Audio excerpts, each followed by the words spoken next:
Okay, good morning everyone. Thanks a lot for joining this webinar, which is around how do you reduce the total cost of ownership across the enterprise IT stack. Today's webinar will be jointly presented by Madhusudan Shekhar, who's the principal evangelist at Amazon Internet Services representing AWS, and Krishnan Kannan, which is me, managing the cloud economics function at AASPL.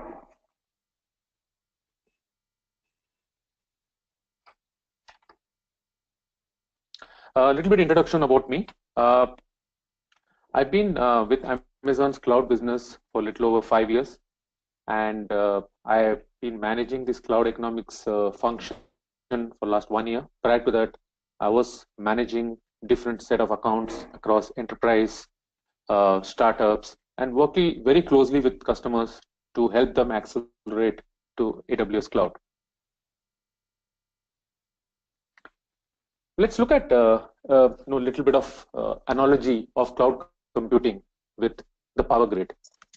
When trying to understand what cloud computing is and the benefit it provides, think about how the industrial revolution modernized our manufacturing processes. Back then, businesses had their own generators to power the buildings with electricity. And this was great invention, but it took time to get the generators up and running. And ultimately, businesses were responsible for maintaining those pieces of equipment.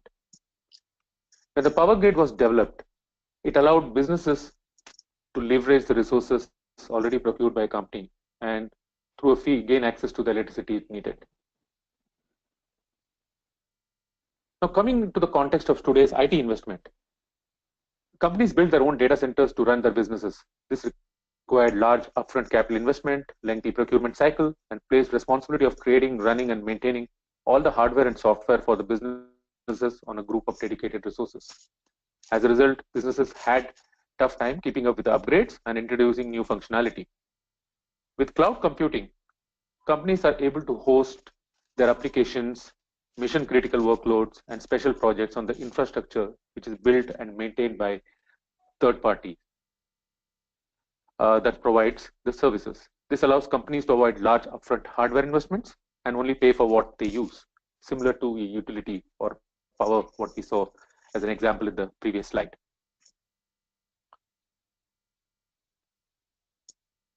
The economics of cloud are definitely very compelling. If you see the time and the infrastructure cost on the X and the Y axis, which are the dotted line are the predicted demand. On the infrastructure side, especially around on-premises, one requires large capital expenditure. The actual demand might be very different, which is depicted by the red line here. And the blue line talks about the traditional hardware. The gap between the red and the blue, which is the red being the actual demand and the blue being the traditional hardware, which has gone into or invested into the IT, is an opportunity cost. Now, there could be sometimes the demand which may not be predicted, and the infrastructure which are deployed in premises are not able to meet that demand. That's why the gap in terms of this particular gap is a lost opportunity, which an automated virtualization and scaling, which happens in cloud, is able to address that particular, and there is no lost opportunity. At the same time, there's no opportunity cost which is involved in an infrastructure like cloud. But cost savings are only tip of the iceberg, right? There are savings beyond cost that I would like to talk about. So let's take each into consideration. To begin with, let's talk about TCO, or the total cost of ownership, and how exactly we define. Amazon defines TCO as a comparative total cost of ownership analysis, which is acquisition cost and operational cost, which are required for running an infrastructure environment end-to-end, comparing either on-premises versus AWS or on a co-location versus AWS. And they are used for these three purposes. One is comparing the cost of running an entire infrastructure environment or a specific workload on on-premises or in a co-location facility versus on AWS. Or if you want to build a business case to move to clouds, how you can budget by using and taking help of AWS team to build an entire TCO model. Or if you're already on cloud, if you want to compare how the same workload would run on an on-premise or a co-location, we can also look at comparison, and that is something which the team also does. But AWS, largely being built as a self-service platform, has been helping customers over the years, last 11 years since its existence, to lower the TCO by using AWS. Let's look at some of the ways it has done that. The cloud, especially AWS cloud, removes over provisioning and helps customers to move to pay for what you use kind of a model. A study done by IDC stated that customers would have spent 63.4% more on an average in an on-prem or a co-location than on AWS. And this was based on a study and surveys conducted across customers who migrated last set of infrastructure from the traditional environment, which is on-premises or co-location, to cloud environment. The economies of scale allows AWS to continuously lower cost to the extent that in the last 11 years, we've reduced prices 62 times. And we'll continue to do more as we keep achieving these economies of scale. The pricing model choice to support variable and stable workloads, say on demand, which are priced for 1 hour. And incidentally, last month we changed the billings also to per second basis. The reserved instances, which helps customers to achieve discount up to 30% on a 1 year and up to 70% on a 3-year basis, and spot instances, which helps customers to bid for a certain unused capacity and then save cost up to 90%. And as the customer keeps growing bigger on AWS platform, you can leverage tiered pricing, volume discounts, and other approach which are there. All these are achieved without any help because, as I said, these are all publicly available information and these are all done without any help. So, when the price reductions are passed on to the customer, it's passed on to every customer. When you achieve a specific tier, you don't have to worry. You automatically get discounts on the billing. The genesis of the entire aspect of how customers can reduce TCO, as well as how we provide information to customers, is based on this interview that Jeff Bezos gave to Harvard Business Review in 2013. He said, "We don't make money when we sell things. We make money when we help customers make purchase decisions." So any information to help customers make those purchase decisions is what we provide.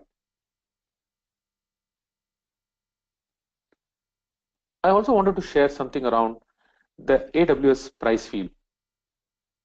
Now, this is a pricing flywheel, which is common across all the businesses of Amazon, and specifically to AWS.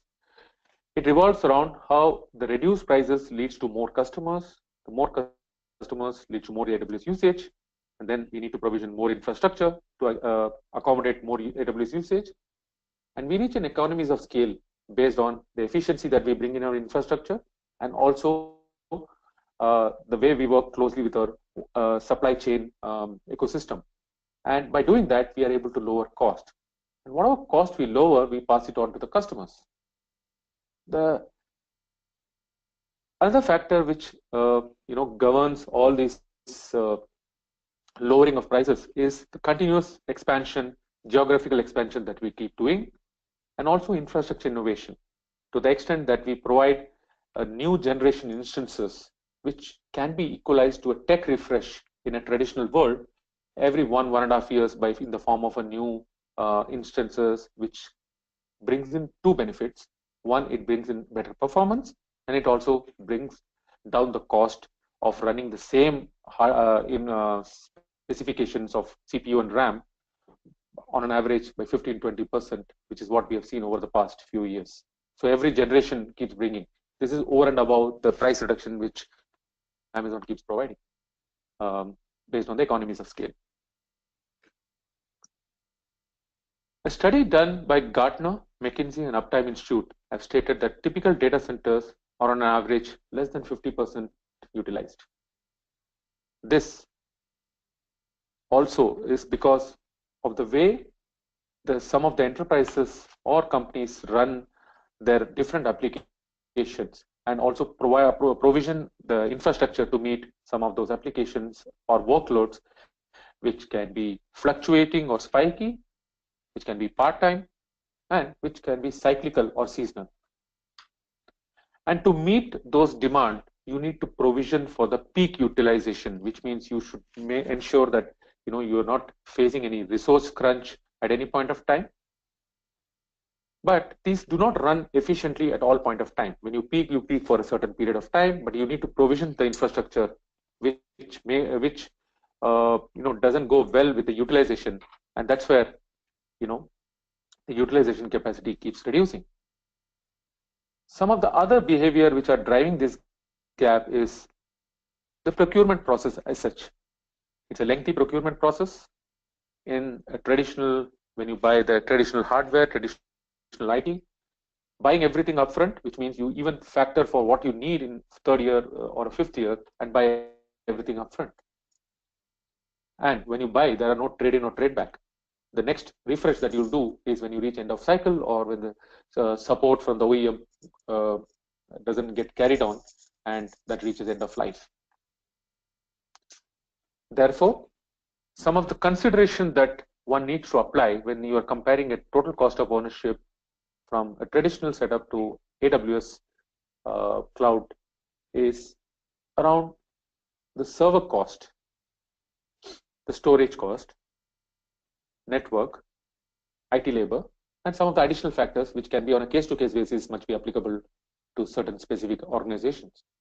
But these first four are something which are to be factored if you have to arrive at an apple-to-apple comparison. For example, when I provide a virtual machine, it's including the hardware, it's including the rack, it's including the software in terms of OS and virtualization license, and also it includes facilities cost. Similarly for storage and similarly for network, the hardware, software, and the facility cost. So taking this point, the facilities cost is something which we find in most of the analysis. The visibility to some of these facilities costs is missing with a lot of organizations because it's sort of a shared facility. The management of these facilities is by the facilities team, hence the visibility is not there to the IT or the CIO team.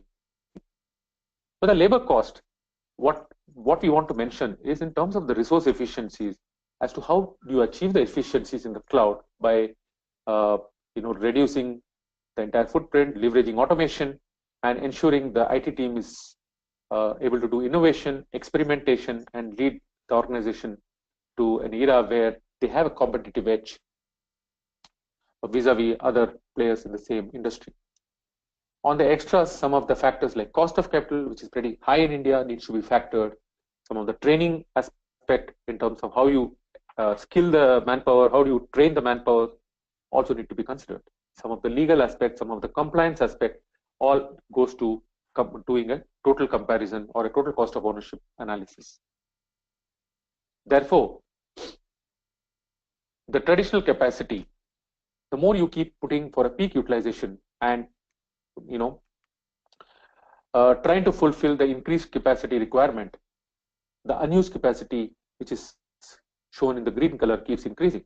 And that's what we call as accumulation of technical debt, and that is what gets retired at a certain point of time. Cloud helps you to retire ahead of time and in a more effective way. So what could be those initial questions that we need to consider when exploring the TCO? In terms of capacity planning, how do you plan for a server capacity? How many servers you added in the past? How you're anticipating to add in the future? And do you have the ability to switch on and switch off on the hardware, which is what great benefit of the cloud, which means you can effectively run a test and dev workloads, which normally is used for 8 hours or 12 hours, depending on the organization, between Monday to Friday, which translate to 36% of monthly usage. In terms of average utilization and also over provisioning for the peak load, how do you do? Third, in terms of running an IT workload on on-premise is not about buying servers and storage. It's also how do you manage your data centers and how do you manage the power. The data centers need to be built in according to the standards, as well as a lot of aspects which go into data center build, which includes utilities, includes network, and it includes how you budgeted for the average and the peak power requirements, right? Uh, Unfortunately, the power doesn't go similar to the internet bandwidth, wherein if you start using more power, you start paying more. Compared to the internet bandwidth, when you start paying more, you come into a tier-based pricing, which doesn't apply to the power. Fourth, if you're already there on AWS, how you are able to do effective cost optimization, which is what we will be talking in one of the slides, as to how do you bring efficiency even after moving to the cloud by doing something like auto scaling. RIC stands for reserved instances, or by doing elasticity in form of instance turn and turn off.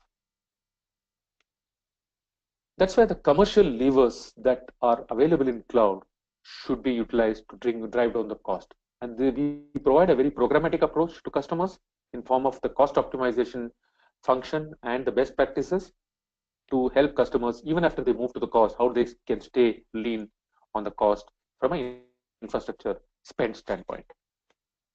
So the three levers are right sizing, which is matching supply and demand to make sure you use only what you read, then avoid over provisioning. How do you match supply and demand in form of elasticity by making sure you're able to switch on and off, you're able to make sure your transient or the cyclical workloads, the infrastructure for those come up around the time and they get terminated when they're not in use. And the reserved and the spot instances, by applying some of these pricing mechanism, how you can keep continuous lower cost.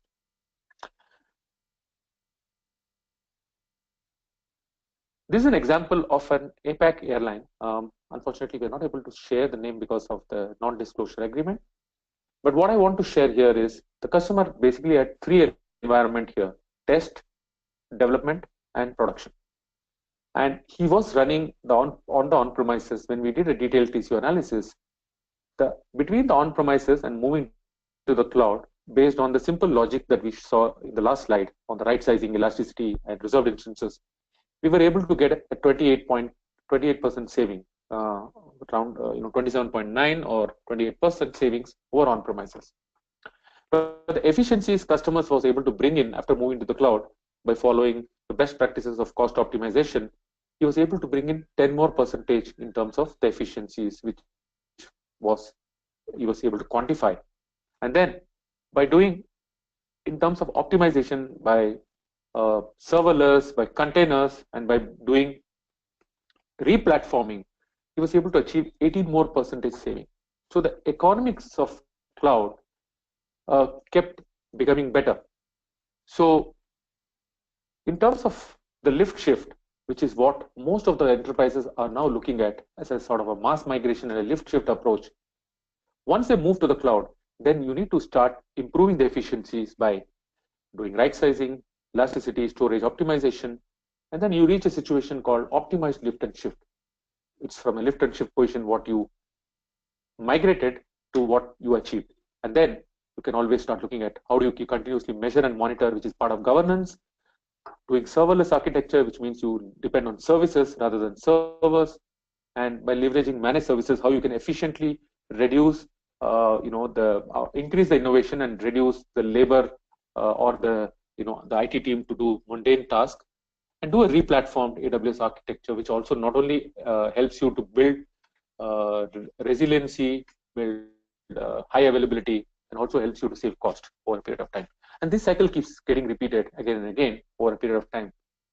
And then you need to remain cost efficiencies.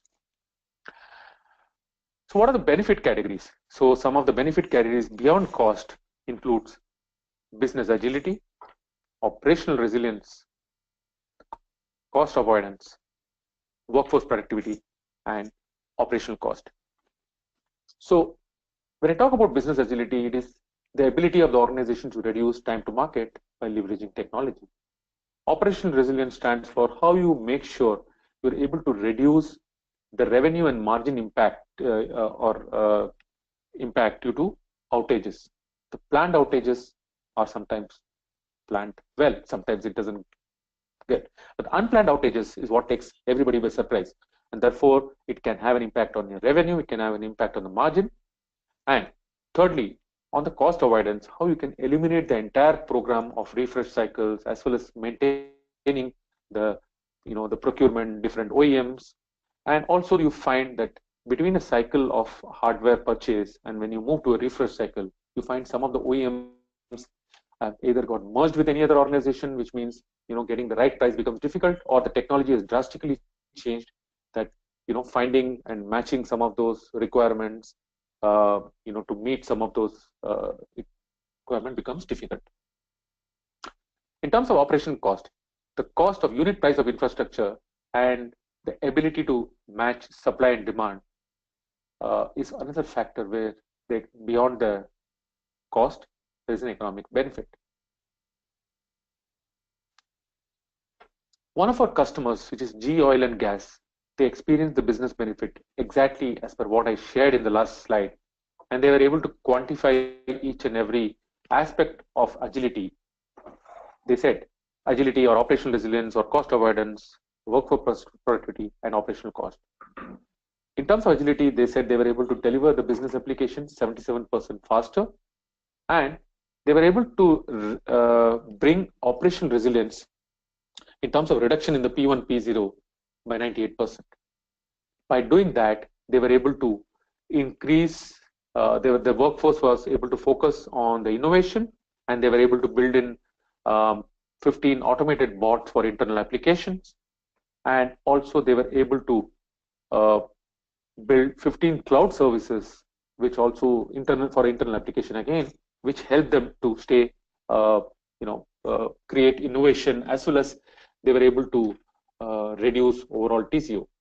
But the interesting thing is, while doing migration, they also found out that the 50 applications was something which there were no users or practically less users of those such applications, but yet they were running on a full infrastructure capacity.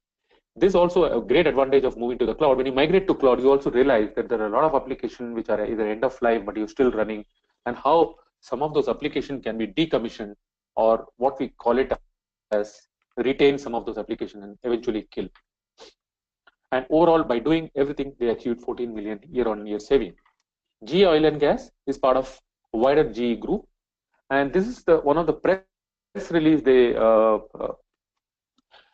GE and AWS jointly released on last month, on October 5th, wherein GE has migrated more than 2,000 applications onto AWS platform, and that includes the traditional workload as well as a lot of the analytics and machine learning services which they are trying to leverage.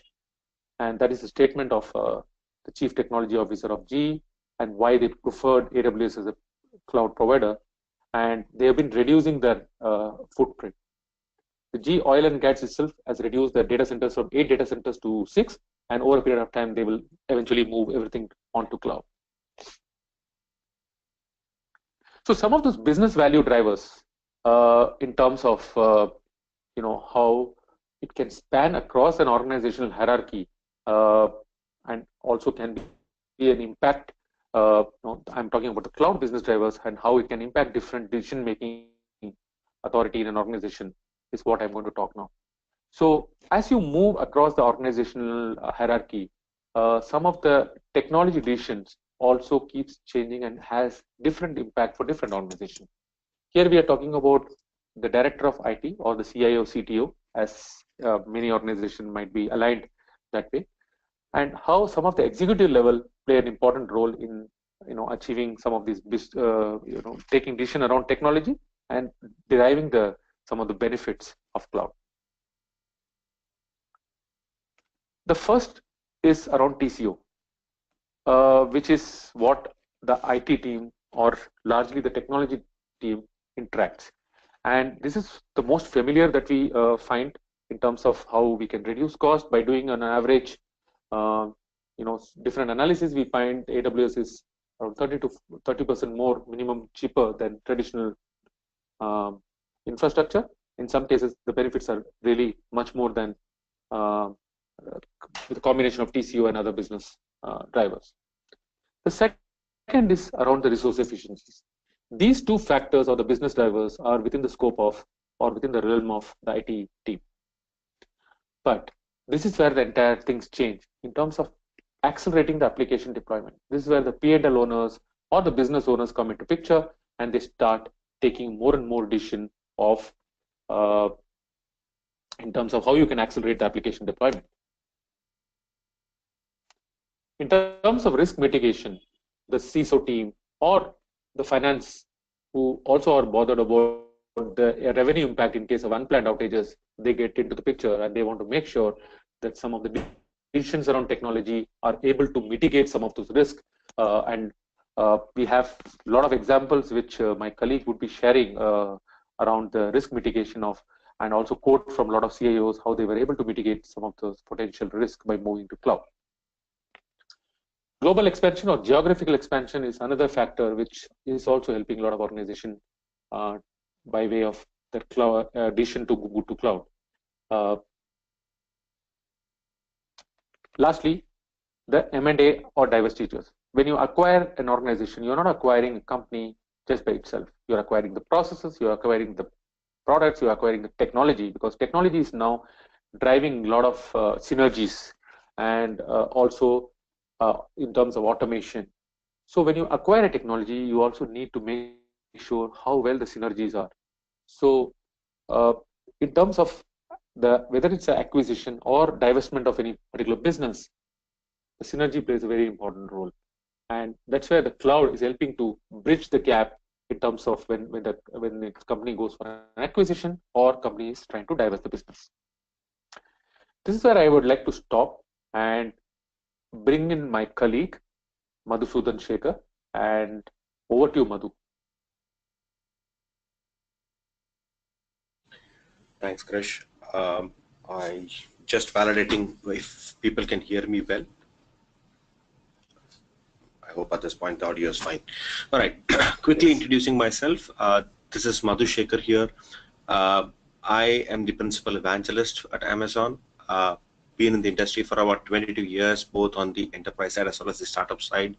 Worked on the vendor side as well as the business side. I've actually built systems for Tata Motors. I was the head of IT solutions, Tata Motors, making a lot of capital expenditure as well as IT decisions around procurement, IT decisions around infrastructure, enterprise architecture, and all of that. I built the Tata Fleetman infrastructure for Tata Motors, which is an IoT-driven solution for the fleet management capability. Over the course of the next, I think 45 minutes, I'm going to walk over and help you understand how cloud benefits or how you can bring the construct of total cost of optimization into the enterprise stack, and how do you look at the various variables that drive your cost structure, and how when you start thinking about cloud, it's not actually an apples to apple comparison, but you're going to actually take it and break it down very differently. Krish, if you can move to the next slide, that would be great.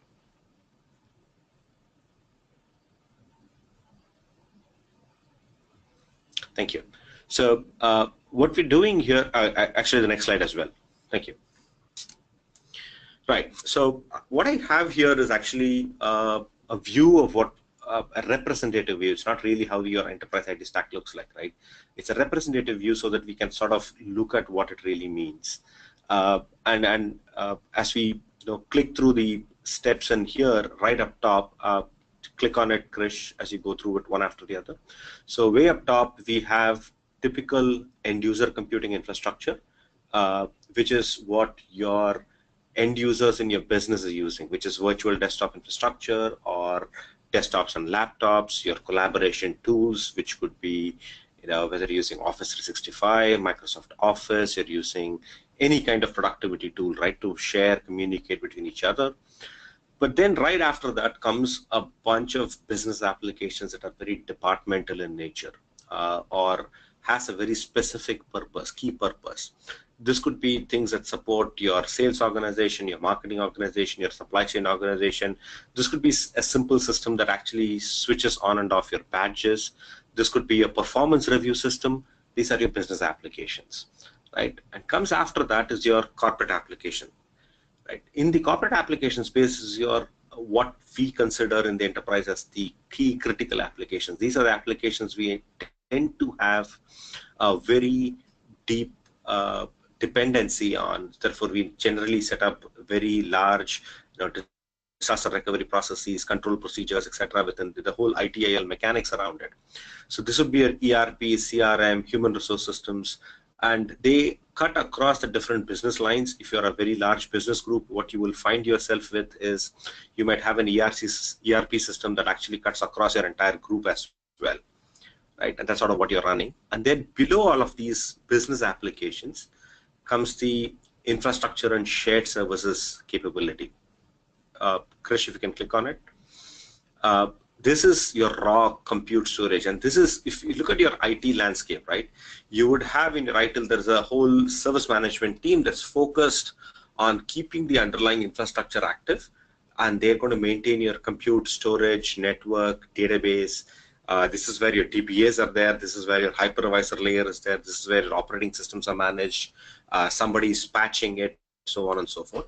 And surrounding all of this is your information security and your data center security, switching fabric, so on and so forth. Krish, next button.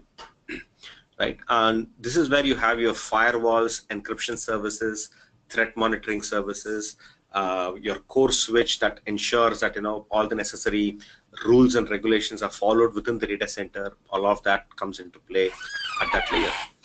Now, when you take that and look at how AWS has offerings in this space, you have things like, for example, way up top, we have our offerings around WorkDocs, Workspaces, and Workmail.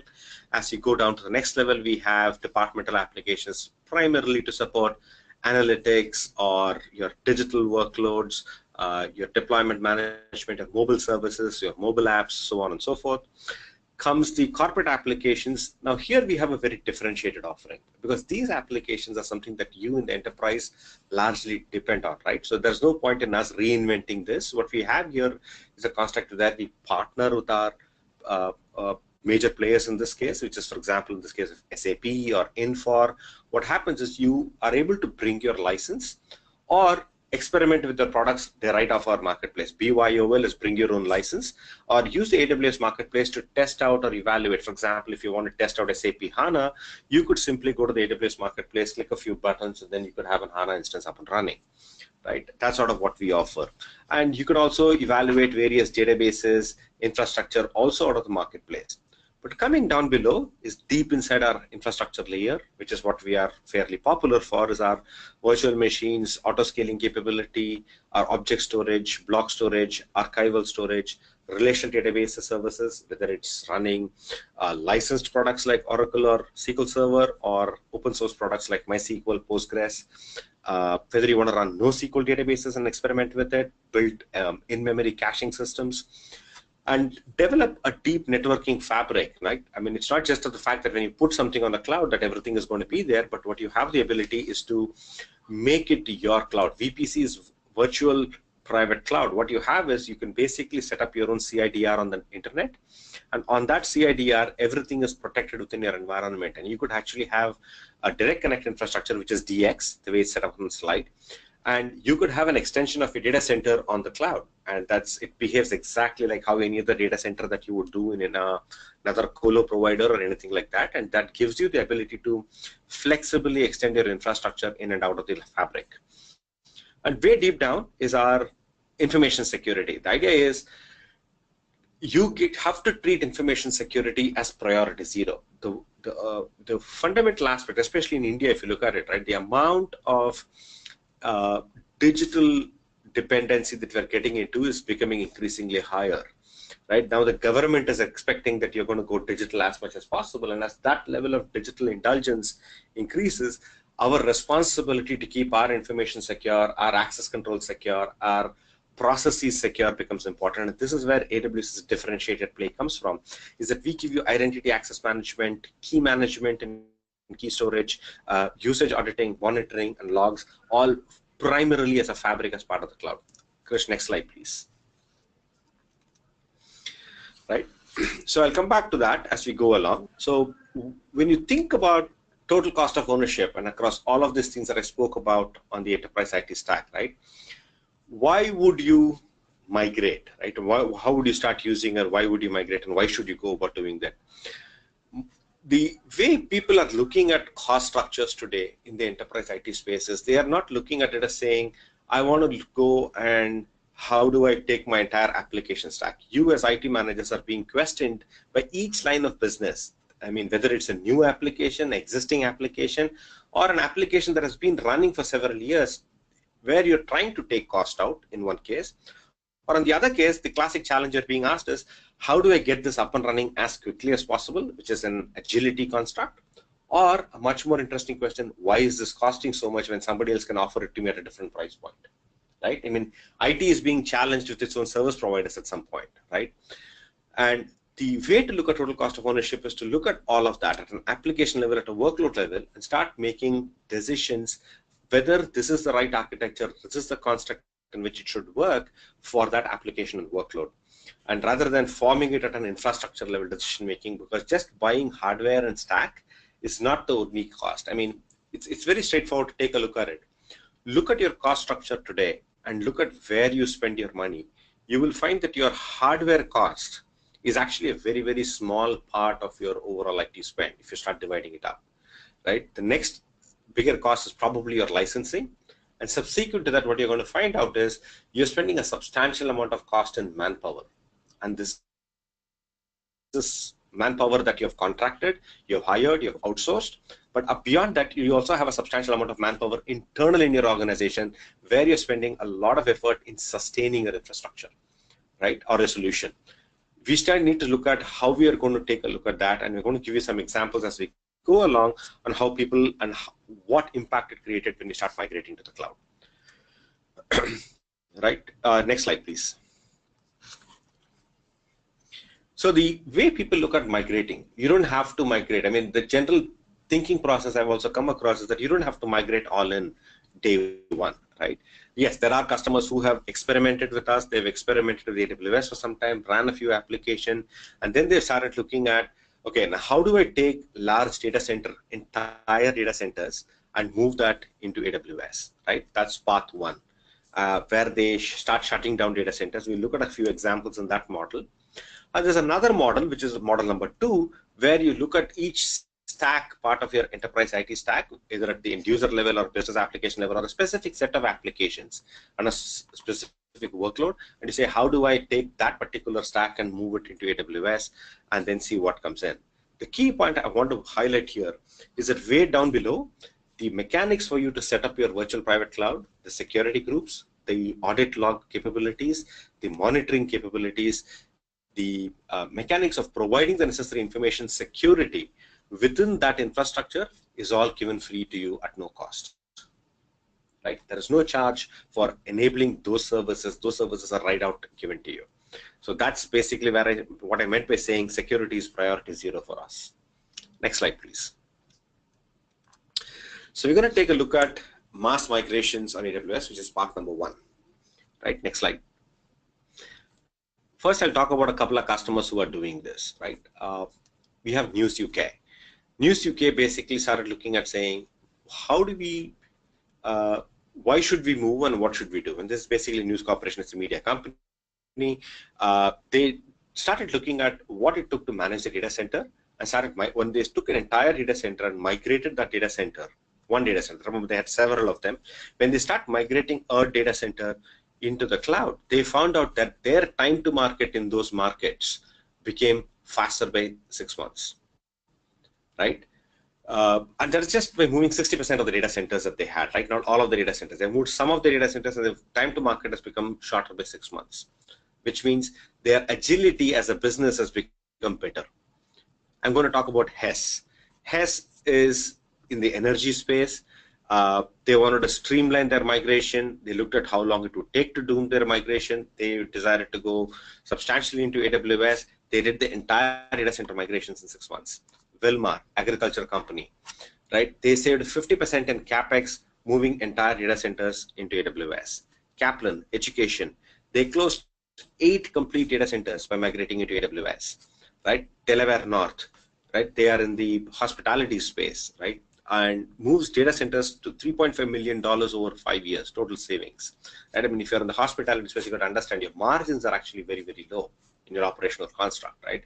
I mean, Delaware not services like the National Park Service in the US. They run restaurants. They manage actually the restaurants, right? The margin is actually going to the owner of the restaurant. And for them, saving IT cost is like a really big deal. $3.5 million over 5 years basically fundamentally improves their bottom line. Next slide, please. So let's look at the analysis. I'm going to, if you go to the next slide, please again. Right, the current state of enterprise IT, correct. So what I'm going to do is I'm going to take a very, very large case. I'm not going to name the customer here. This is a customer that has an annual IT spending of about 578 million, excluding capital expense, right? This means their run cost of IT, the manage and run cost of IT was 578 million per annum.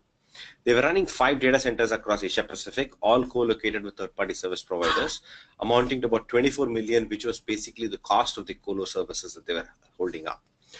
Operating 12,000 servers with 3,000 physical machines, 9,000 virtual machines, running about 1,200 plus applications, and right, averaging 9 servers per application. That was sort of what it was. The breakdown of those servers was test and dev were about little shy less than 3,000, and a production including DR is about 6,000 servers, right? All of them VMs. Total data capacity is about 18 petabytes of primary storage and 5 petabytes of backup storage. And all of this infrastructure required them to have about 105 people running their IT admin workload and 500 people managing, 500 people doing development on their stack. Now, let's look at how this changes. Next slide, please. Right. We looked at the entire application landscape, right? And if you look at it, a good part of the business landscape was the business and digital application that account for approximately 60% of their applications and 53% of their servers. Next slide, please. This is just to give you the value proposition where this happened. So when they looked at what is called their 5-year do-nothing cost base, a 5-year do-nothing cost base is, I'm going to run the business the way I'm running it today, and what it would take me, and what would be the typical increase in capital requirements, application-related cost, operational service management cost, and infrastructure OpEx. If you looked at it, you will see over the 5 years, they had that green thing, the capital requirement is in year 1 and year 4, right? That means they actually purchased in year 1 all the capacity they needed all the way to year 4, right? And then in year 4, they do an incremental purchase for 4 and 5. And all of the rest of the cost, application-related cost was the blue window. The orange stack was the operational service management cost. And remember, that sort of more or less looks flat, largely because of how your outsourcing contracts would work. And then the infrastructure OpEx was also more or less flat, which was given to the AMCs and maintenance and other things you're paying. Based on the current level, they knew they will land up at about $2.9 billion in total IT cost over 5 years. With about a capital requirement of 53 million, which is about, if you manage it to many of your operational cost, which would probably, other than the currency, most of it will probably land in more or less the same pictures in India. Right, next slide, please.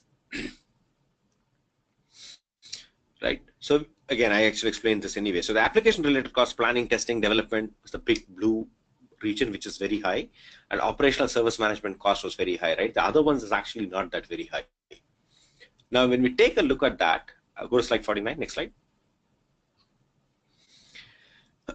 A steady state IT cost base of 368 million per annum with no capital, right? That's largely what it was. And we have to shoot for a reduction of 36%. Running all on AWS on 3 regions, Singapore, Sydney, and Tokyo, giving them better uptime, and moving all of these instances based on an on-demand basis. Remember, the beauty of cloud is you don't have to buy hardware to run it. You switch on hardware when the need arises, right? They were able to, because of the fact they were able to refactor their entire infrastructure to an on-demand infrastructure, their admin staff and the level of automation you bring in went from 105 to 32. Right? And the 500 developers, because of a linear increase in productivity of the developer, remember the developer is no longer writing business cases and justification on why they need hardware or how they need hardware or where they are waiting for hardware. My test environment is not ready. My development environment is not ready. They gained 26 million in savings primarily on those 2 alone. Next slide, please. So they did a transformation cost base and they actually worked through this. This is actually an executed case, right? What we ended up with was The first year and second year, there was an underlying cost for actually driving this transformation to AWS. But the minute they hit year 3 and 4 and 5, they were able to change the net total cost over a 5-year window to 2.3 billion. Now I'm going to reference back to the previous point where we were before, which we were hitting at 2.9 billion, if you remember well, right? So the previous 5-year do-nothing cost case was 2.9 billion, and the target state that they will land after AWS transformation, including the cost of the migration to AWS, was 2.3 billion. Next slide, please. Computed against projected cash flow, the investments they will have to make was that they were delivering a total savings of 591 billion over 5 years, which means they were actually getting a payback period of 2.5 years for the entire investment they made, right? Which is amazing given the construct of the industry. And this is, remember, we didn't have to rewrite many parts of the application here. The applications were more or less the same. The applications have not gone cloud native. Taking the applications cloud native will give you substantially higher order savings. That is not part of this case yet here. Next slide. So what factors primarily did this? This is application transformation patterns, right? What did we change? Then no over provisioning. The second, infrastructure reevaluation, right sizing. The idea is take the application, look at what, the minute you put, let's say, for example, EC2 on Elastic Load Balancer and dynamic scaling on top of it, what you end up having is a scenario where the application servers launch and the web servers launch on demand and shut down on demand, which is very different from how we typically run in the data center. Migration to some of the open source technologies such as Linux and RDS saved them certain licensing fees and controls over that. Platform development, which drastically improves automation, monitoring, and standardization. Remember, monitoring from us more or less comes built in, not more or less, actually comes completely built in into the stack. And doing automation, which is your developers not having to wait for things to move from one stage to another, and automating your infrastructure enables a lot of productivity. Standardization across the stack, which means you can automate even better. Reduce licensing costs, which is linear infrastructure, because your infrastructure is firing up and down. Your licensing cost is based on usage as opposed to just flat numbers, right? And built-in resiliency leading to improved uptime and reliability. That means you don't have to have infrastructure up and running, waiting for something to fail. It only comes up when it fails, right? These drive the primary benefits around this. Next slide, please. So here is another use case. I'm talking about Salesforce, right? Salesforce, when they decided to start expanding from around the world, whether it was in Asia Pacific or whether it was to expand to Canada, when they started focusing on the Canadian customers, they basically looked at AWS and said, AWS, you have an existing region in Canada. What we're going to do is we're going to use that and run Salesforce on AWS. That's the same thing they do with Asia Pacific as well. Say when they expanded to Australia and the APAC region, they took Salesforce and run it on AWS rather than building their own data center, building out their own infrastructure, managing their infrastructure. They simply put their application stack on AWS and make a Salesforce available through their construct process, right? So just to give you how you can avoid global expansion. When you're doing global expansions or when you're reaching out to new markets, you don't have to go through a capital expenditure to reach these new markets. That was an example there. Next slide, please. So these examples I was giving you so far is about an all complete data center level migration, right? Which was the path one that some of them take. This could be you have existing data centers that you're moving into the cloud, or this could be global expansion that you're expanding into new territories, and when these new territories come in, where you look at, rather than standing up a brand new data center, you start with the cloud there. The second case we're going to look at is go workload by workload and take a look at, okay, how do I take a specific workload that we are using today and take that application and see by moving it to the cloud, can I have some certain benefits? The first one is I'm going to take a look at VDI to Workspaces, right? If you're probably running VDI today, that'll be a phenomenal example to see how we can take that to Workspaces. Amazon Workspaces is essentially a VDI solution, right? Here is an example of a 1,000-user desktop computing service that is running on this. If you look at your cost, there's going to be a tremendous hardware cost, a software cost, administrative cost that you're going to deal with when you're setting up VDI. And the key in VDI is not just the hardware cost on which your VDI runs, it is also the support that you need to provide with your SAN infrastructure, your network infrastructure that supports that I/O throughput that's required for the VDI to run properly. Otherwise, your users are going to start complaining that your VDI is not really that fast or that nice, right? And that's largely where that comes from, because VDI has very high network as well as I/O throughput requirements from your SAN. When you look at that cost that you will get hit with, when you start bringing that into AWS, what you have is your administrative costs come down because everything is essentially fully managed and delivered to you as a service. And then your AWS Workspace cost is largely what you will be hit with, right? And here is a 5-year TCO going for a 1,000 user unit coming from about $428,000 to $275,000 for this. This is example based on Sydney. We could do this for other countries and other environments, and you probably have minor variations. That 36% could drop to 34% or go even higher to 40% depending on the geography you are in. Next slide, please. So where does it get hit? The key components of VDI, right? The server hardware cost. This is your starting point, which is where your biggest costs are.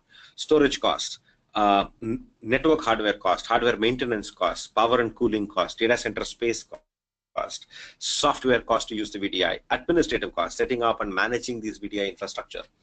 The beauty of the Amazon Workspaces, this is something that I use personally quite heavily, is the ability for you that when you have someone new come in, you could actually script the entire launch of the workspace for them behind the scenes.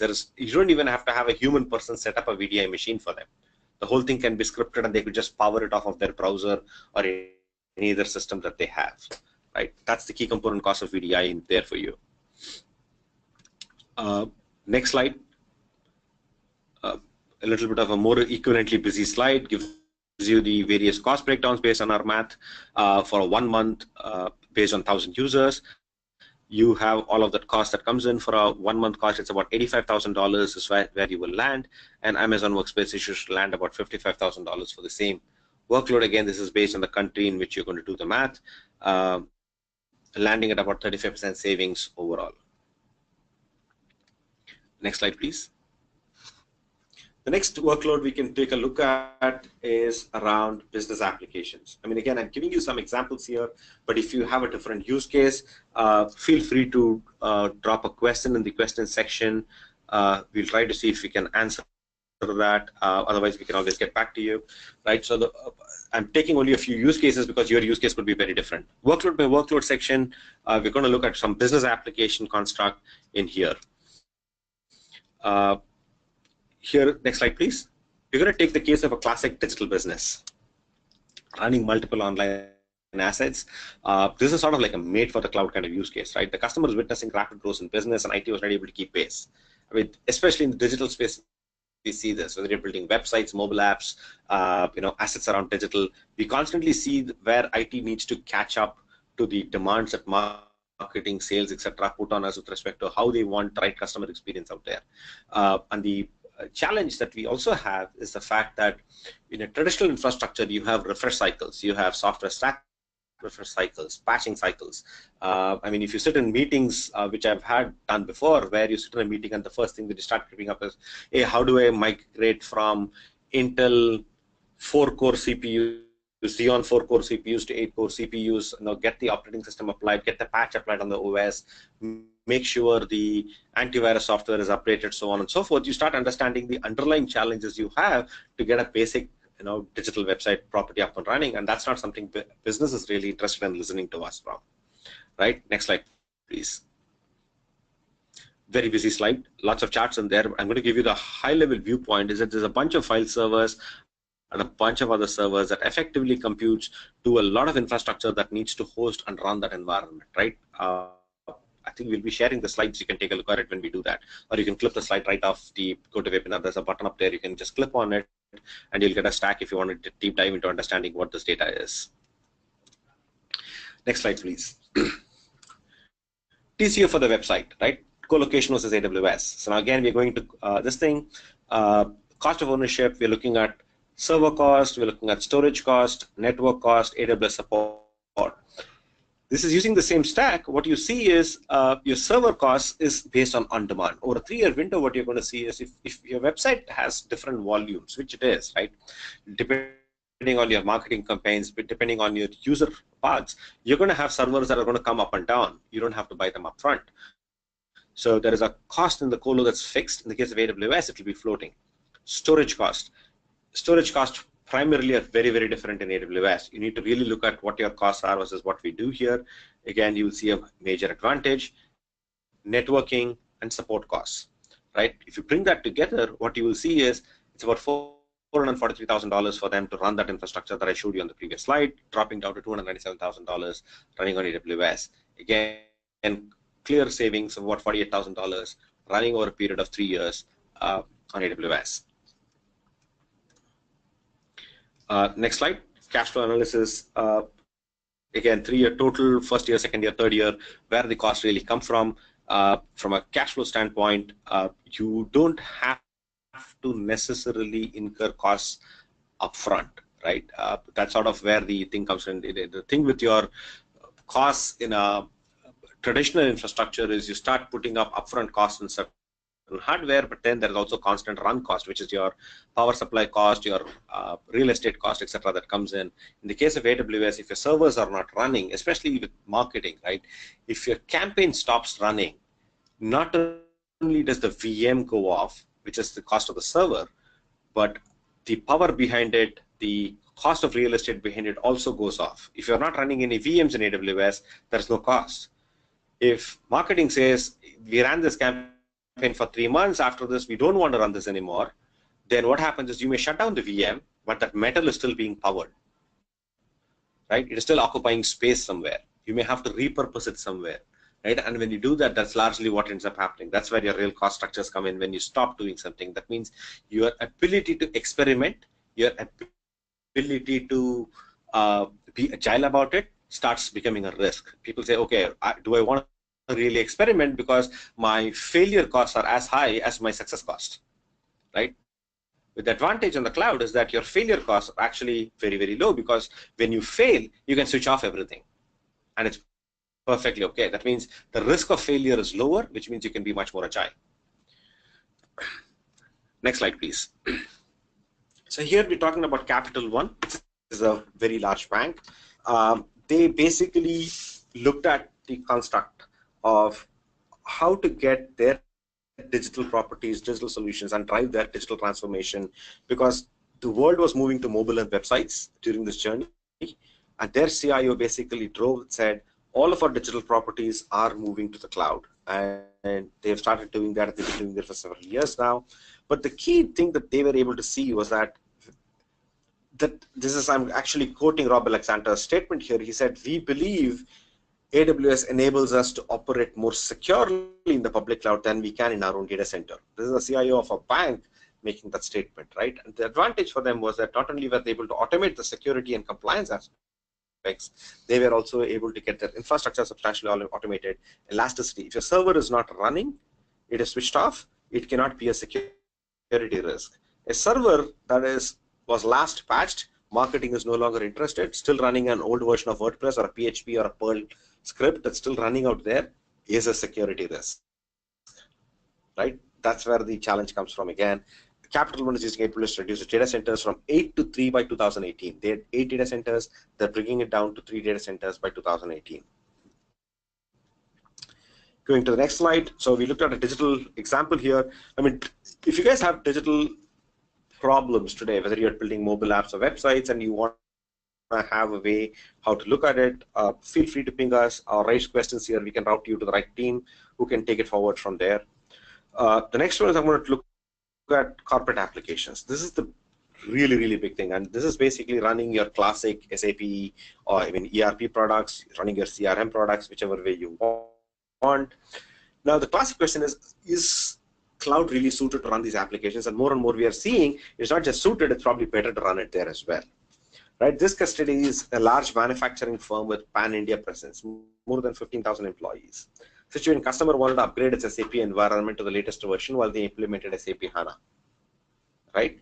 many of you probably seeing this if you're using SAP today. Their SAP environment comprised of, incidentally, they had ERP, CRM, and SCM all running inside SAP, right? The objective was, the business case was created to help management decide on where should they run this SAP environment, because if you're going to upgrade SAP and implement HANA and make changes to your functionality, how are you going to do it? And most probably some of you have faced this, maybe may not be with HANA, but the other aspects when you went through your GST upgrade recently. Right? I mean, if you are on tax INJ, tax INN kind of procedural changes, the updates to GST, practically from an IT standpoint, we would have put the business at halt and said, because of GST, we are not doing any changes for the next few months. Right? That's classically the message that we would have given. Let's take a look at how this company addressed it in the cloud. Next slide, please. Yeah. SAP TCO co-location versus AWS. The manufacturing was able to reduce the total cost of ownership. Right? What they did is they had a total cost of about 2.2 million. They're running at about 1 million. But if you look at where the savings came from, it really came from the networking, storage, and manpower cost. It was really not the compute cost, right? Because compute is only a smaller part of the overall savings in that space, right? Whatever servers you require for your data center, you probably require more or less, unless otherwise for disaster recovery or something else, you're going to more or less require the same infrastructure. Server to server, that's not where you save. But if you start looking at the networking gear, because they didn't have to buy anything, right? When you launch 2 VMs, or let's say dozens of VMs, each of those VMs have to go and interlock and connect with everything. And today on Metal, what you're probably doing in data center is you have a core switch in one of your racks that's sitting in your cage. And then on top of each rack, you have a switch on top of each one of them. This is a switch level rack, and there's a core rack that's a core switch that's actually sitting in your cage. Now, if you want to expand your data center to upgrade SAP or do something else with SAP, if you have real estate space, good, you will be able to add one more rack. If not, you're probably also running another cage somewhere else with an interconnect running between them. None of this is required when you do that on AWS, because as you keep expanding your infrastructure, the underlying software-defined switches handle all of the provisioning required. You're not actually buying those switches. You're not actually provisioning those switches. They are all embedded inside your compute cost. The storage and networking gear is basically where they pick the biggest savings, including the security requirements around it, and of course the manpower. Now, with all of that equipment gone, you don't need people to run them. That's the second aspect of where you bring the necessary changes. And finally, the greater agility and flexibility. I want to add one more testing infrastructure. I want to add one more testing or development infrastructure. You can launch them up, script it, run it, test it. 5 days, 10 days, 15 days later, shut down the whole environment without having to worry about what will be the impact behind it. And all of that can be scripted. Next slide, please. Current plan summary was that 6 SAP HANA appliances, 32 core, 1.5 GB RAM, 6 application servers, 8 core, 64 GB, storage, 15 terabytes, 18 terabytes for backup. That was their current plan. Next slide, please. 3-year cost base, 2.2 million. Year 1, year 2, year 3. As you can see, year 1 there was a massive cash flow because they had to buy all this infrastructure, right? Running to about 2.2 million. Next slide, please. So what happened in their case was that this is how it looked, right? You had an active passive DR in 2 different zones. You have SAP HANA, which is ERP, CRM, each one of them running 2 TB approximately, and the whole thing running on the other side. Again, with HANA, with dev test and DR doing the same thing on the EC2, running that way. And then they had application servers for production, application servers, dev test, DR, on the same 2 zones with the respective infrastructure going behind it. Now let's look at, if this is what we had done, we would have been real like-to-like. But the real question was, do they really need these 2 TB instances day 1? The answer is no. We can right-size their environment because it's possible for you to upsize your instance in a matter of minutes, right, when you need it. So next one, what we did was we can say we can actually start running those applications on the same instance, right? And when dev and test is required, we can actually start scaling them with, instead of 2 TB instances, we can actually run 1 TB instances. And when the need arises, you actually upscale your instance. When you start applying those underlying principles and bring on-demand capability, I mean, this is not that very different. I mean, Krish, when he started the presentation, he talked about buying compute or infrastructure the way you buy electricity. Think about it. Not everybody has a generator in their house every day, right? You don't buy fuel, you don't buy the generator, etc. Same underlying construct here. What we did is when we optimized the infrastructure, next slide please. Yeah, next slide. When we optimized the infrastructure, what we ended up with was ERP plus SCM running on a single instance, CRM running on another instance, replicated to the dev and test, which is actually even smaller instances. They were only 1 TB. The thing was, when DR occurs, those instances will be upsized appropriately with another thing that's required to be launched. Only the data had to be replicated between the two. The instances, the running computer instances need not have that kind of support that's there at that point in time. Right, next slide, please. Actually, slide after. Yeah, thank you. When we did that, what happens is the additional instances for peaks would actually launch dynamically as and when they needed. When we built out this infrastructure this way, we ended up getting to a new math. Next slide, please. The cost base landed at about $1.6 million. And again, going back, you will see the year one cash flow has dropped dramatically to 53%. Net present value of 1.4 billion was basically the savings that will start coming on the table. Right. Next slide. We're going to take a look at a quick case study. Kellogg and Company, $15 billion revenue, 30,000 employees worldwide. Most of you know Kellogg's. Using AWS lets us develop and deliver business services much more quickly than before so that we can keep one step ahead of the market. That's largely what the Senior Director of IT Infrastructure and Engineering told us. They basically looked at an entire trade promotion planning infrastructure. This is tough stuff, right? Trade promotion planning has a lot of dynamics in the nature of how you run it. Whenever you hit seasonal patches, you have all these what-if conditions that you have to perform. 16 TB of weekly sales data processed, growing to about 50 terabytes of data that they have to process. Current on-prem solution allowed for one simulation a day, right? I mean, if you're doing TPM, most of you know that doing simulations is the heart of running trade promotion management. You want to know what price sticks, what offers stick, and how it will stick in the market. And you want to test it out with the multiple geographies. You want to know what kind of discounts you would want to offer in which geography. They were able to run dozens of simulations a day. In a sense, the primary savings on hardware, which was just 900K savings in dev test hardware, changes to trade spend analysis went from 30 days to immediate. This results in a very, very different business case from a business standpoint. I mean, if you look at if you ask your marketing team what is their spend on TPM, as opposed to your cost of IT, the numbers won't even add up, right? And that's the kind of savings Kellogg's gets when you run TPM on the cloud, because you just went from doing a single simulation a day to a dozen simulations a day. Next slide, please. So back home in India, Brigade Group, right? Builder, massive builder in the south. They expected to reduce on running S4HANA total cost of ownership by 25%. Why did they choose us? First thing was 20% faster report turnaround time. They needed to actually get their budget schedules, project schedules all out faster so that they have a clear visibility to what's going on in their projects. And with the current challenges that real estate developers are facing, it became very, very important that they have near real-time visibility to how to run their real estate business, right? I mean, you have challenges now with RERA, you have challenges with demonetization, which is putting a lot of accountability stress on the real estate vendor. Cost avoidance, eliminate refresh cycles, which were typically 3 to 5 years. And this is another beautiful advantage in the cloud. You don't sit in a meeting and start thinking, how do I upgrade my hardware or how do I upgrade my database? You really don't have to. You just flip a few buttons, tell your IT manager, go experiment, test it, come back and tell me if your test case is passed. If it passed, you're ready for the upgrade. Otherwise, you don't have to upgrade.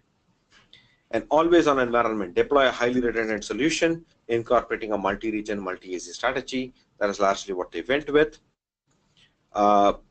Next slide is a very, very busy slide.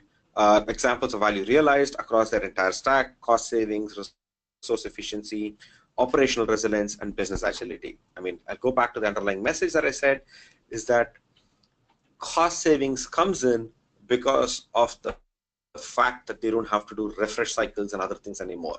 A lot of time saved by manpower, a lot of time saved in their IT department, right? Resource efficiency. Every time they wanted to generate reports, they wanted to build schedules, build budget maps, they didn't have to wait and start figuring out how to do it. right? These things are running very, very fast, right? Operational efficiencies that were coming in, right? The resilience that they were able to bring in, they were able to scale to handle 400% increase in the nature of how they were able to run their business, right? Those are the kinds of values that you will realize across the different stacks. Next slide, please. Finally, the thing that's very, very close to most of us, which is the deep down hardware infrastructure. Okay, it's not about COTS applications. What happens if I'm building a custom application? Now, in the custom application space, the world gets a little bit different. You have all kinds of different capabilities in there. And what we're talking about here is that IDC says at least 70% of most enterprise workloads run on Windows. You could be different. Your organization could be different. You probably have Linux running. You probably have Windows running. IDC believes 70% of it focuses on Windows. If you're running Linux, I can tell you the cost savings are far higher on AWS as we go along. But I'm going to show you how even the cost savings show up even if you're running Windows, because in spite of licensing, you'll get there. Next slide, please. What happens with Windows workloads is that you not only have the infrastructure thing that you can go, which is very, very quick, but the real challenge is getting your licenses across, right? So varying licensing models that you have. So you can either use your existing license that you have, which is bring your own license, or you can have a license included EC2 instance where AWS gives you the licensing upfront. So this is an option that you have. You can bring your SA plus license mobility into us, or you can do active passive in the case of SQL, how you want to do it. Processor core versus user-based licensing models also exist. You can take a look at how you want to do it. We also offer at an infrastructure level the ability to run dedicated instances. I mean, this is primarily given for customers who have HIPAA requirements, but you can also use dedicated instances to run very large infrastructure, which means the entire metal is actually dedicated to you, on which you can run multiple VMs and do what you want to do with that, which results in cost savings or licensing related cost savings that you can bring to the table. Next slide, please. So if you buy licenses from AWS, they are fully compliant with Windows Server licenses bundled with EC2 and RDS. You pay as you go. That means there's no upfront cost. That means you are actually paying by the second or by the hour, right? Depending on the case of Windows, you're probably paying by the hour, right? In the case of bring your own licenses, that means you've actually capital invested on the licenses, right? It's a slightly different thing. For example, if your website or if your business application is going to scale from 1 server to 8 servers for a period of just 8 hours or 10 hours or for only like 20 days, you really have to buy the licenses for the entire window irrespective of whatever it is, right? Because you have to buy licenses for the peak. So it is probably a good idea to buy licenses only for your fixed capacity, and for your floating capacity, you may want to start looking at buying licenses in a license included model. But the fixed capacity, you bring your own license where you have your ready-made ability to run it with the discounts that you get from Microsoft. Next slide is how to run EC2 dedicated hosts benefiting license and compliance. Use a per socket or a per core license, get it forward. Use AWS config, because when you want to do a license audit, you want to validate what is running on that. So you could have a 2 socket 20 core machine completely available. AWS config is a service that will tell you the necessary tagging of all the instances, the fact it's running on a single box, and what kind of license reporting that you need to do for your compliance and control can be done right through that. And you can also control the instance placement or host over time of where the licenses will be used and how it will be used, right? Supports, it also enables bring your own license mechanism without the software assurance. You can actually run it on top of an infrastructure. Next slide. Actually, the slide after. TCO of Windows Server OS. There are 4 scenarios that we're describing here. A Singapore-based company running enterprise OS, 1,000 physical servers of Windows, bring your own license 15%, license included 34%, and that is sort of how they were able to bring their infrastructure down. The second scenario is an India-based enterprise running 3,000 Windows servers virtualized on Hyper-V, bring your own license 12%, license included 16%. They were able to bring that infrastructure savings into the table. Australia-based small business running 100 physical Windows servers in a third-party data center, moved it to AWS, bring your own license 17%, license included 26%. And scenario 4 is a Singapore-based small business Hyper-V virtualized solution, and again, savings of BYO will 18% and license included savings of 200%. Go to the next slide. I think we're getting very close to the time. Summarizing what we did talk about today. If you look at the savings we talked about, just one more click, Krish. Yeah, thanks. The mass migrations to AWS, the enterprise IT stack, we talked about savings around 30 to 36%, depending on the row zone you're in. Remember, information security is at no extra cost. It's very important to understand information security at no extra cost. And then workload by workload, end user computing, business application, corporate applications, SAP, CRM, or your infrastructure solutions, you can see on average savings of about 30% and sometimes reductions to, if you're just looking hardware to hardware comparison, you're probably going to get 10-12%, depending on how you range up your comparisons. The biggest savings come from your manpower optimization, automation, and savings on your licensing as you come through it. It's not just a server-to-server comparison when you look at total cost of optimization. Some quick useful resources, 2 slides up. Next slide, please. Yeah. So there are some beautiful videos that you can take a look at. This is from our cost optimization at scale, reInvent 2015, cost optimizing your architecture, practical designs for saving, a bunch of different things that you can run. The most interesting thing is the 2014 construct around cloud native cost optimization, and the one from Netflix on high velocity cost management at Netflix and how Netflix does it, right? What you will learn from those videos is it's not about just cost savings in taking your existing application assets and putting it on the cloud, the way you run it in the data center. But if you start moving it to the cloud and subsequently start looking at, okay, is this the right way to architect my application? How do I switch to managed services? How do I switch to a more resilient form of I/O? Things like that, right? What you will be able to achieve is a very, very high order of cost savings that is way beyond those 30% that I've been presenting to you so far. All of those 30% numbers come from doing a near access migration with very minimal changes to your app. But the minute you go cloud native, you get a very high order of savings because of reduction in manpower, licensing, and the nature of how you run your VMs and managed services. Thank you. Next slide talks about other TCO resources, nice URLs out there, TCO calculator, economic center, most of the slides that you have here that you saw today. If you can quickly clip it, that will be great. Thanks a lot. I think I can give it back to Krish and we can take some questions for the next 10-15 minutes. Sure. Thanks a lot, Madhu, and thanks for giving nice insights to all the audience here.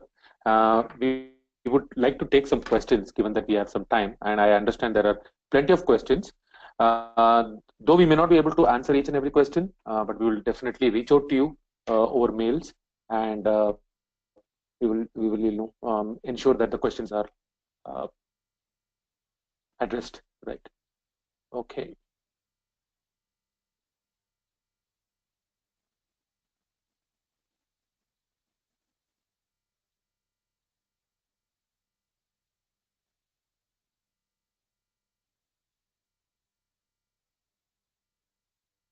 Just 2 minutes before I get this.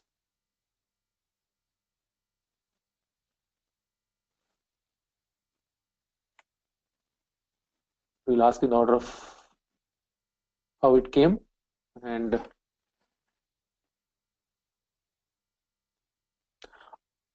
also you can, yeah. So let's go one by one. In hybrid platform, how do you plan and optimize? That's the first question. Madhu, you want to answer that?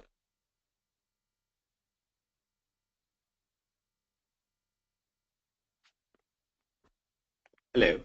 Can you? Okay. Yeah. I'm sorry, I didn't get the question. What was it? Hybrid platform? How do you plan and optimize? In a hybrid platform, how do you plan and optimize? Okay. Now, when you're doing, I'm assuming when you say hybrid platform, you're talking about a hybrid cloud deployment, right? I hope that is the question here. I'm going to answer that, and if it's different, you can try and reach out to us differently. So when you go in a hybrid cloud, if I follow basic ITIL, right, one of the fundamentals in ITIL, one of the key processes is about capacity planning. And if you look at capacity planning, it basically makes a primary assumption that you have volumetric demands coming in from the business, right?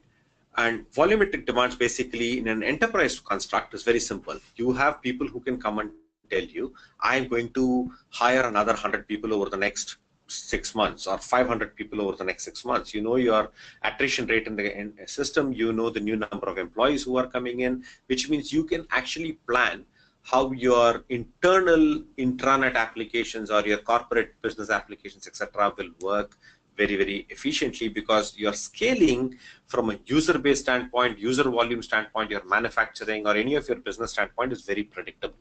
You have those inputs, so ITL actually supports you in that construct. The minute you start looking at digital properties, whether it's externally faced marketing, consumer access, marketing promotions, plans, you cannot plan because you cannot tell the customer, it's not even right to tell the customer, you please access my website only at this time, right? Which means your workloads are going to be highly fluctuating, right? So the first thing I would really look at is take all of your, in a hybrid construct, take all of your workloads that are externally facing. That means your user base is externally faced, which is your net consumer, your external partners, so on and so forth, and move all of that to the cloud, right? And then you can still maintain a hybrid infrastructure in that fashion. Eventually, you can start looking at saying, okay, what aspects of my business process has a high degree of change, right? Look at those things that have a high degree of change and start moving to the cloud. That's how I would look at a hybrid infrastructure.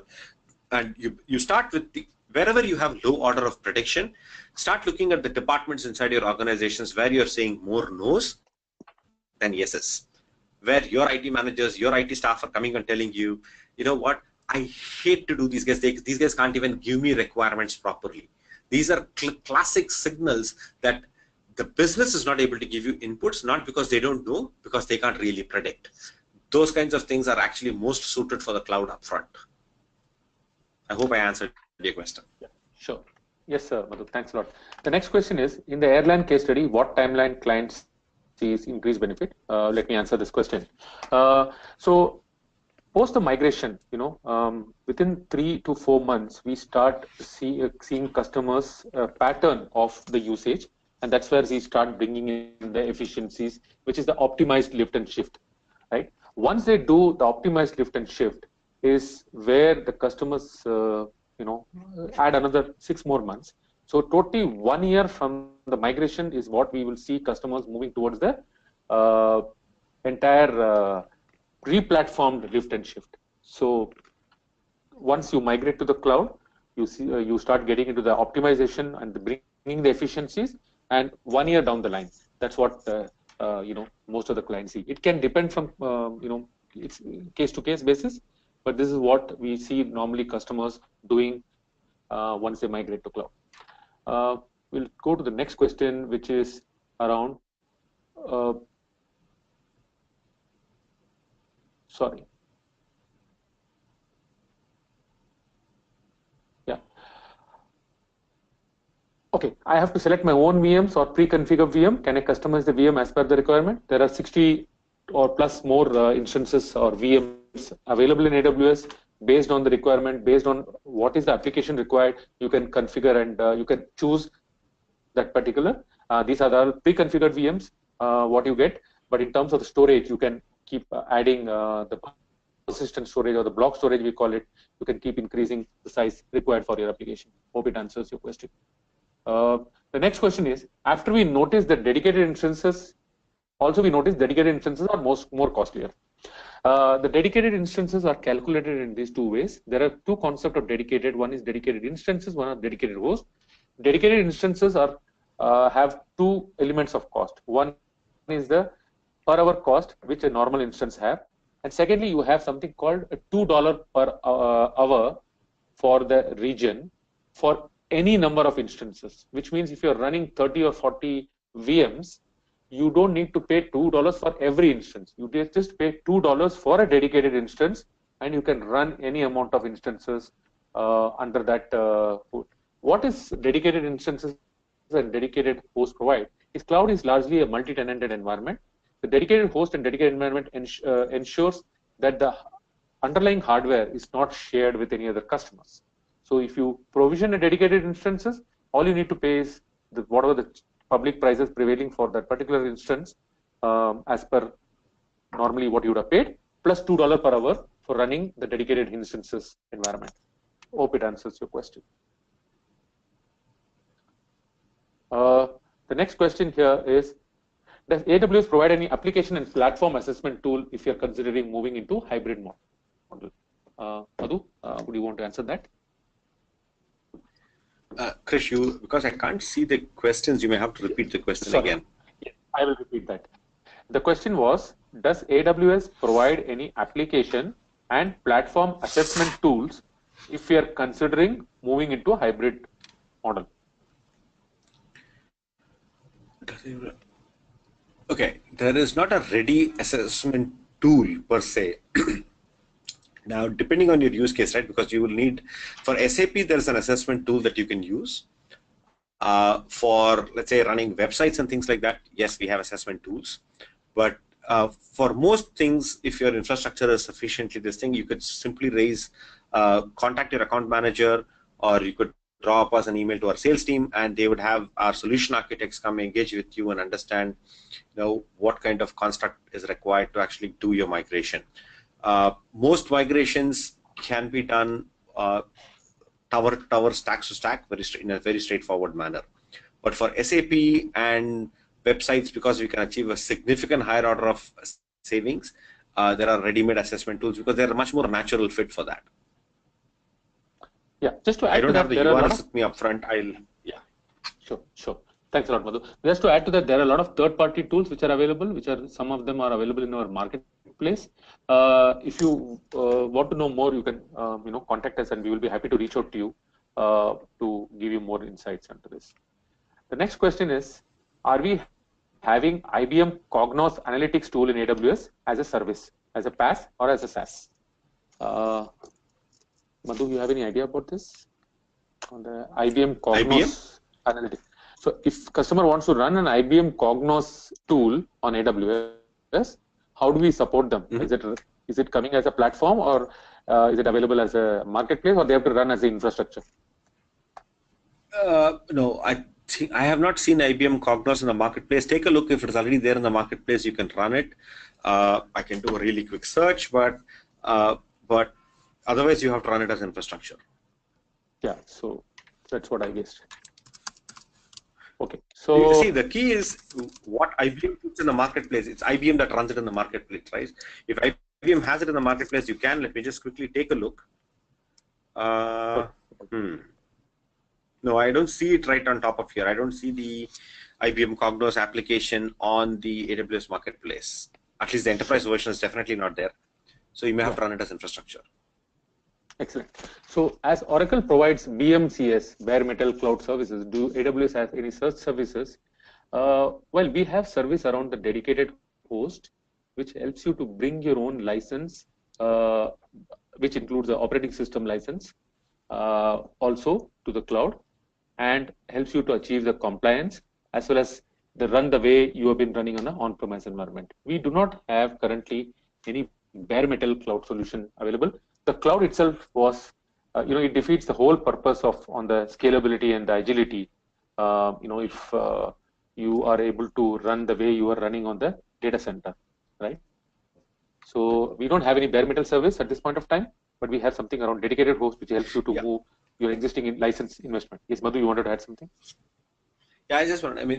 See, the difference is, if the purpose is about hosting your infrastructure in another location, that is not cloud, right? Cloud is about the ability for you to provision IT resources on demand over a software programmable or a network programmable interface, right?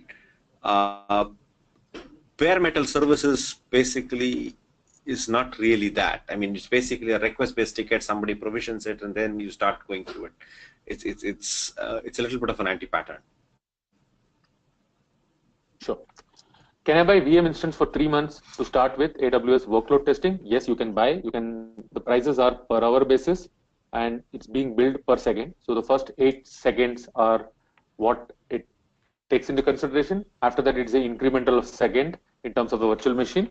So you can use it for a minute, or you can use it for an hour. You can use it for 3 minutes, the way you want it. There is nothing to buy or a long-term contract in AWS.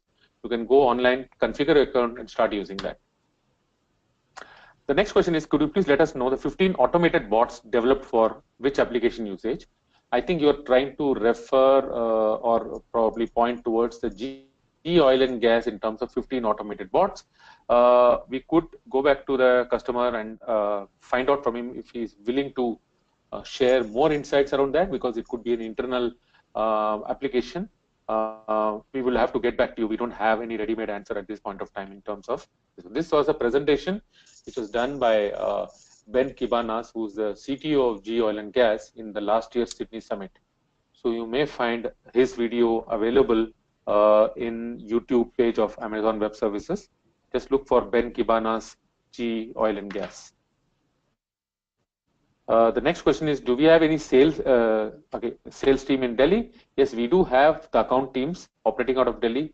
Please drop in your contact details and we will be happy to get back to you.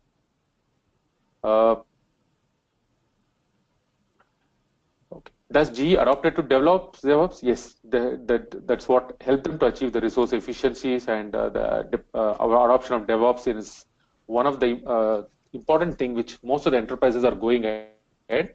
And we do have plenty of tools and automation around how you can achieve the DevOps capability. Madhu, do you want to add on to the DevOps, how AWS helps organization to build the DevOps culture? Sure.